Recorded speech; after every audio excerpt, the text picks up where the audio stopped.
Welcome to Trading Lounge and the Asian report. But I'd just like to start with the S&P 500 because we've really been looking at this wave count for the Australian market to get some sort of idea on where it's moving to, and we're looking at this move here as wave 1 up here, an A and a B and a C for wave 2 here, and then moving up from that point there.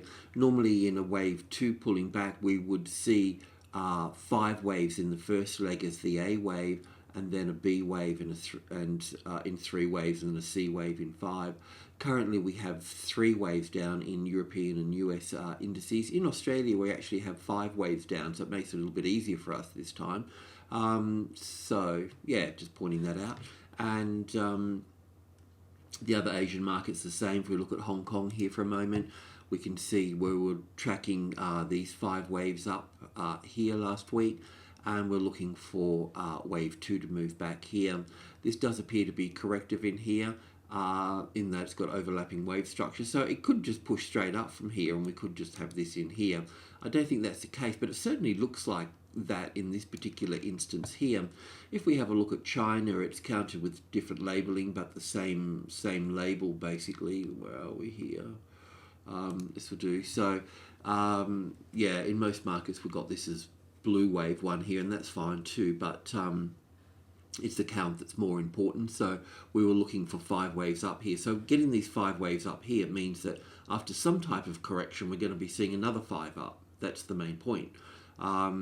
So yeah, that's what we're looking for. So any breaks, quite high, then you know exactly where we are. We can expect wave 3 to be much the same as wave 1, and probably longer as well. But most of these markets haven't really pulled back enough yet, because when you think of when you see wave 1, wave 2 pulls back 60 odd % to correct that, rebalance that up, and then wave 3, wave 4 is normally more complicated, and that's rebalancing wave 3 up, and so on with wave 5 here. But wave 5 here is incorporated into correcting all of this up here. So in terms of perspective and ratios and whatnot, is that this seems a little bit small to rebalance this whole trend up here. So I think that we really need to be looking at a larger correction here, but we need to be diligent, and any break to the upside would need to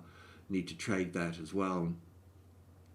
So the Australian market, we've got this labelled as wave 1 up through here, and then we're looking for an A and a B and a C that could pull back to this sort of number here as a 50-60% retracement level. But as always, it's more important to count the wave structure. So let's just drill in on the 15-minute chart here. Open this up a little bit. Now, in this instance here, I can see that we've got 1, 2, 3, A, B, C for the 4th, and down for the 5th here, okay, for wave 1, and then wave 2, and then 1 and 2 and 3 and 4 and 5 for the 3rd wave, the 4th wave pulling back to the 4th wave of 1 lesser degree, and then the 5th wave moving down here. So we'd be looking for a B wave that can pull back to the 50-60% sort of area here. We've got group 2 here, 65, 72 and the 80, you know how that sort of plays out there. So we really need to allow this to do its thing here a little bit. But once that's done, we'll be looking for wave C here.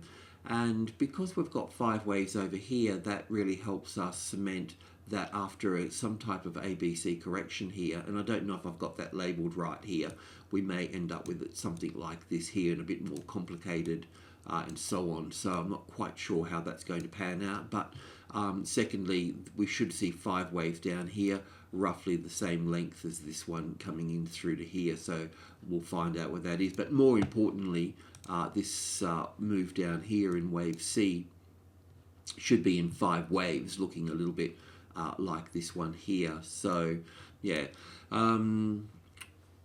so that's that really. So yeah, just working through that correction, and as I said quite some time ago over here, is that this is the leg that we'll be interested in terms of equities and also indices around the globe as well. And you need to be a little bit sort of thoughtful as well, because when this trading opportunity comes here, it will come across all markets and all at once. So you'll need to work out what's your best approach for this.